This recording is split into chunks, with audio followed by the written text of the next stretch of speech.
Un homme en noir enterrait la forêt de Fontainebleau depuis des siècles. Certains racontent que ce serait un fantôme, d'autres une simple légende. Je vous propose aujourd'hui de parcourir cette forêt à sa recherche pour comprendre qui il est vraiment. Des témoignages affluent depuis des siècles. Cette forêt grande et historique serait hantée par une figure particulièrement singulière, si précise que plusieurs surnoms ne parlent que d'elle, comme si, tel un spectre, elle s'était faite une place dans l'imaginaire de chaque promeneur. De quoi parle-t-on? D'un fantôme, une entité qu'on entendrait et verrait aussi bien les jours de mauvais temps que ceux de plein soleil, de jour comme de nuit.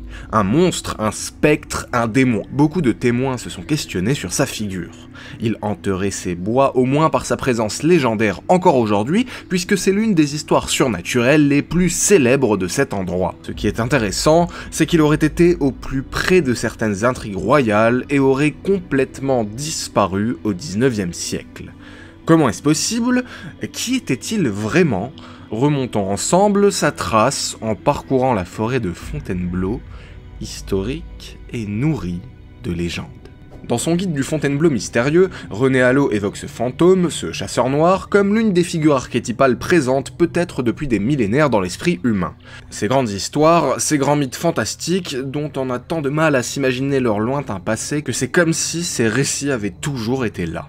Pourtant, le premier témoignage qui rend compte de l'apparition de ce fantôme, nous l'avons. Elle est rapportée par un historien nommé Mathieu, qui raconte la rencontre du roi Henri IV avec ce fantôme noir, rien que ça. On cherche encore de quelle nature pouvait être le prestige si souvent vu et par tant d'yeux dans la forêt de Fontainebleau. C'était un fantôme environné d'une meute de chiens dont on entendait les cris et qu'on voyait de loin, mais qui disparaissait dès qu'on approchait. Le roi, accompagné de plusieurs seigneurs, étant à la chasse dans la forêt, entendit un grand bruit de plusieurs personnes qui donnaient du corps assez loin de lui, les jappements des chiens et les cris des chasseurs bien différents des siens, et éloignés d'une demi-lieue et en un instant, tout ce bruit se fit entendre près de lui.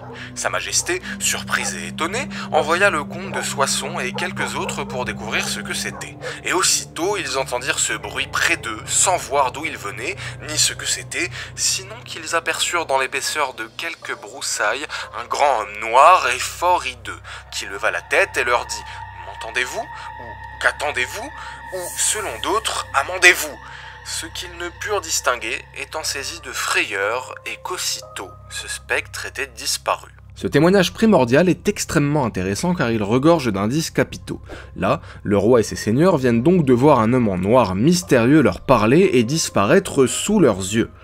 Mais le témoignage n'est pas fini. Sa Majesté s'informa des charbonniers, bergers, bûcherons et autres, qui sont ordinairement dans cette forêt, s'ils avaient déjà vu de tels fantômes et entendu de tels bruits. Ils répondirent qu'assez souvent il leur apparaissait un grand homme en noir avec l'équipage d'un chasseur, et qu'on l'appelait le Grand Veneur. À quoi le duc de Sully, étant en son cabinet au pavillon du grand jardin de ce château, et l'ayant entendu un soir, était venu pour voir le roi, le croyant de retour, quoiqu'il fût à 3 lieues de là.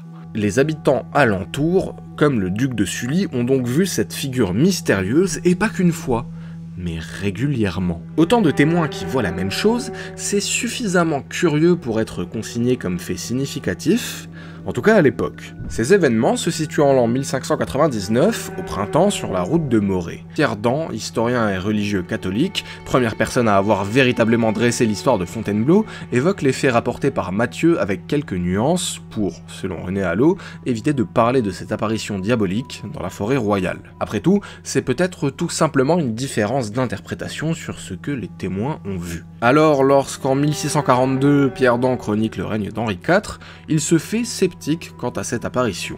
Sauf que presque exactement 100 ans plus tard, nouveau rebondissement royal. C'est l'abbé Guibert qui rapporte les événements. Cette forêt est plus avantageuse aux apparitions qu'aucune autre, puisque 100 ans après, en 1698 ou 1699, sur la route de Morée, Louis XIV, y étant à la chasse, y eut une vision qui l'avertissait de certains faits particuliers et dont il ne parla à personne, et qui cependant lui furent confirmés par un maréchal ferrant de Salon de Provence.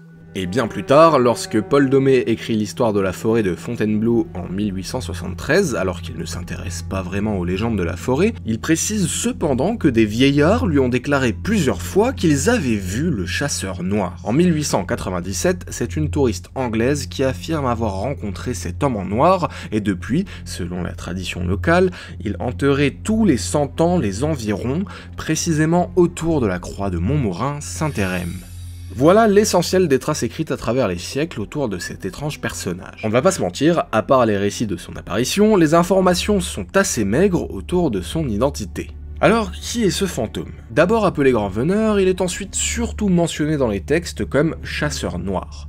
Beaucoup d'entre vous pensent évidemment à la mythologie et plus particulièrement à la chasse infernale, chasse sauvage, ou encore chasse de Saint-Hubert et toutes ces légendes analogues qui racontent des apparitions de cavaliers ou êtres fantomatiques en groupe qui sont signes de mauvais présages et moissonnent souvent des âmes sur leur passage. Ces légendes étaient déjà largement connues des historiens folkloristes de l'époque. Le chasseur noir, c'est peut-être autre chose, mais quoi? Le guide noir de Fontainebleau suit une piste archéologique pour avancer une théorie qui est hypothétique mais séduisante. Un groupe de chasseurs de rennes avait établi un campement à Pincevent, à une quinzaine de kilomètres de Fontainebleau. Ils remontèrent vers le Grand Nord et se posent alors la question de savoir s'ils auraient pu, sur leur passage, transmettre des récits mythiques, des légendes païennes, christianisées par la suite et qui ont fini par revenir chez nous, remodelées, re-racontées. Ils appuient cette théorie autour des travaux de l'anthropologue française Evelyn Lofalk, qui montre que la figure du chasseur noir se trouve dans la mythologie des peuples sibériens et esquimaux encore aujourd'hui. Plus allégorique, ce chasseur noir, c'est la lune. Noire, divinité de la chasse et par extension de la fécondité, de la mort et de la renaissance. Si la chasse est mauvaise, c'est aux chamans d'entreprendre des rituels et d'user de maléfices pour implorer la lune. Toujours noire car funeste. Leur mythologie est par définition interprétative, mais ce symbole de lune noire cache ensuite la figure d'une forme de malédiction, qui finit par s'incarner dans l'histoire d'un chasseur maudit qui parcourrait nos régions forestières, rapporté peut-être à l'origine grâce à ce groupe de chasseurs de rennes qui a migré vers le Grand Nord. L'origine de ce fantôme noir est passionnante, d'accord, mais elle ne nous en dit pas plus sur la réalité de ses apparitions au fil des siècles. Plusieurs pistes ont évidemment été discutées, les cors et les jappements entendus pourraient être des ondes sonores qui réfléchissent sur des parois rocheuses, même si la zone de la route de Morée en est dépourvue, mais les sens humains ne sont pas infaillibles. S'agit-il de phénomènes atmosphériques qu'on imaginait provoqués par des forces surnaturelles autrefois ? Énumérer des possibilités, on peut toutes et tous le faire, je l'ai souvent fait sur ce type de vidéo, vous les connaissez aussi bien que moi je pense. Il n'y a aucune hypothèse qui fasse consensus, et de toute façon, aucune preuve matérielle, hormis des témoignages, ne permet de remonter la piste de ce chasseur noir. Peut-être est-il une déclinaison de la chasse fantastique, peut-être est-il un récit païen colporté depuis des milliers d'années par des ancêtres immémoriaux, peut-être est-il tout autre chose. Je vous propose qu'au lieu d'aller se battre contre des moulins à vent, nous continuons notre plongée curieuse dans ces détails mystérieux. Parce que c'est le moment de faire une pause. Vous vous souvenez du récit rapporté de l'abbé Guibert, un peu plus tôt? Louis XIV et ce maréchal Ferrand, on vous en parle avec Obscuriosity dans notre livre France Obscure. Pour vous résumer l'affaire, le soir du samedi 8 décembre 1696, vers Salon de Provence, François Michel, un maréchal Ferrand de 35 ans, voit un spectre lui apparaître. Cette apparition lui confie une mission de la plus haute importance, il doit porter un message à Louis XIV ou bien un de ses ministres. François Michel traverse alors toute la France et sur son passage, tout le monde est au courant de sa mission. C'est vraiment une aventure assez incroyable et historiquement passionnante, mais ça n'est pas le sujet ici. Ce qui est important, c'est que nous racontons également les témoignages de Louis XIV dans la forêt, mais dans la forêt de Saint-Germain cette fois, bien avant son incident dans celle de Fontainebleau. Il s'était présenté devant lui un spectre qui disparut aussitôt, mais que cette figure avait tellement effrayé le cheval de sa majesté qu'il avait tourné la tête à la queue. Le fait était très vrai, mais le roi l'avait confié à Madame de Maintenon et à elle seule. Sa majesté crut entrevoir un objet fantastique qu'il ne pouvait définir. Son cheval, épouvanté, se cabra violemment comme s'il eût voulu se dérober de dessous lui, Mais la vision ayant passé comme une ombre, le roi se persuada qu'elle pouvait être l'effet du vol de quelques oiseaux et n'en parla à personne. Ce qui m'a particulièrement intrigué, c'est donc que Louis XIV n'a pas eu pour seule apparition que ce fantôme noir. Il a fait l'expérience d'apparition dans une autre forêt des années plus tôt. C'est là que j'ai eu l'impression de passer à côté de quelque chose de capital, alors j'ai encore cherché, puis je suis tombé sur un blog qui a tout changé. Je découvre le travail d'Olivier Blaise, photojournaliste à la carrière prolifique qui s'est pris de passion ces dernières années pour la forêt de Fontainebleau. Il se trouve qu'il a consacré un article au chasseur noir et qu'il y cite son point d'origine, une lettre de Jacques Bonga intitulée Des monstres et des spectres, adressée à Monsieur Camerarius et rédigée le 25 octobre 1598. Il retranscrit le contenu de la lettre qui mentionne donc pour la première fois le chasseur noir de la forêt de Fontainebleau. Il apparaît pour la première fois le 8 septembre 1598, voici ce qu'en dit la lettre. On dit que le roi, retournant de la chasse en sa maison de Fontainebleau à 10h du soir, a entendu un chasseur qui faisait grand bruit. On assure même qu'il appelait ses chiens par leur nom. Tous ceux qui étaient à la suite du roi en furent effrayés, sachant bien que personne n'osait chasser dans cette forêt sans la permission expresse de sa majesté. Le roi, étant entré dans le château, fit venir les plus vieux des habitants du bourg, pour savoir d'eux ce que ce pourrait être. Ils lui répondirent qu'on voyait paraître quelquefois, au milieu de la nuit, un chasseur à cheval, avec 7 ou 8 chiens, qui court la forêt, comme en chassant, sans blesser personne.